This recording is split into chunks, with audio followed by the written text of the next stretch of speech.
Okay, so they want us to find the volume of this weird L box kind of shape. So how are we going to do it? Well, there's a couple of ways you could do this problem. Let me see. Yeah, you know what I think I'm going to do on this one is I'm just going to break this one into two shapes.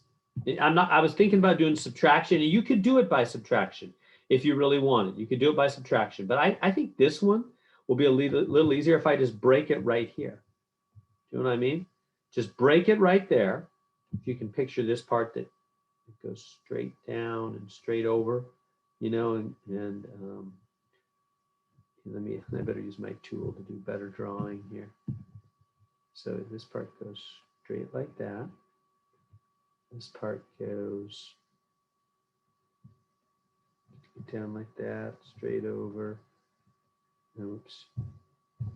And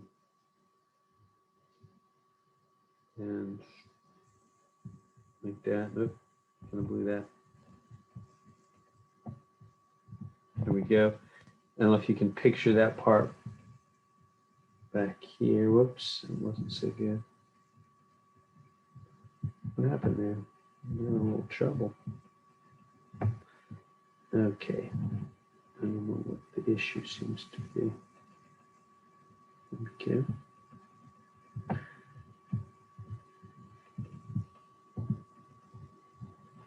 Yeah, so can you picture that part that goes right there? That looks kind of funny now that I've drawn all that. I'm not sure that was helpful. Yeah, let me let me erase that. Draw that. Forget it. Whoops. Forget it. Okay, I'm just going to just show this part. Just cut it right there. Just boom, right there. And I think you get that better. Okay, so then if we cut that right there, then we have this box right here.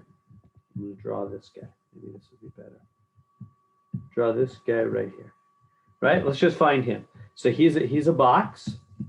What's the volume of a box? Is the fancy word for, well, is the plain word for rectangular prism. Rectangular prism is the fancy word. Right? It's a box, rectangular prism. How do you find the volume of a rectangular prism? You take the area of the base times the height. Right? Remember the formulas? Let me go to them. Where are they? Let me grab the prism formulas for you real quickly, just to remind you, to make that clear. So there it is.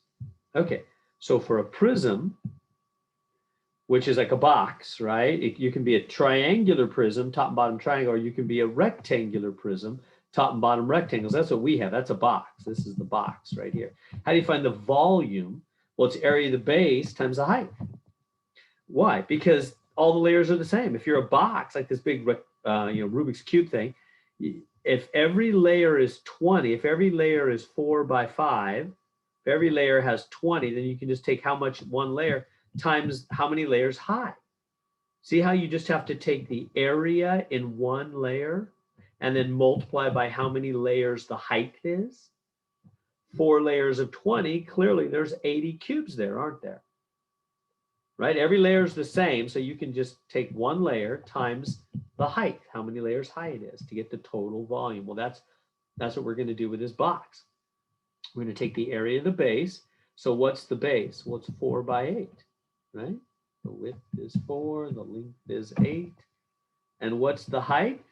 It's 3, right over here. This is the height is 3. You might wonder, well, what's the 5? I don't know. The 5 is something else, but I don't need it right now. This is going to be 4 by 8 by 3. Isn't it 96, I think? Let me double check. Yeah. So 96. So that's that box. Now, what is that 5? Oh, the 5 is that little piece there. Yeah. So I don't need the 5. The 5 is something else. Now, right? Because I used the 8 because the 5 was just from. Sorry, I'm in the wrong mode. The 5 was just from there to there. I needed 8, which is all the way across. This other part here must be 3. Yeah, in fact, it says it's 3. This is 3. So it is 8 all the way across.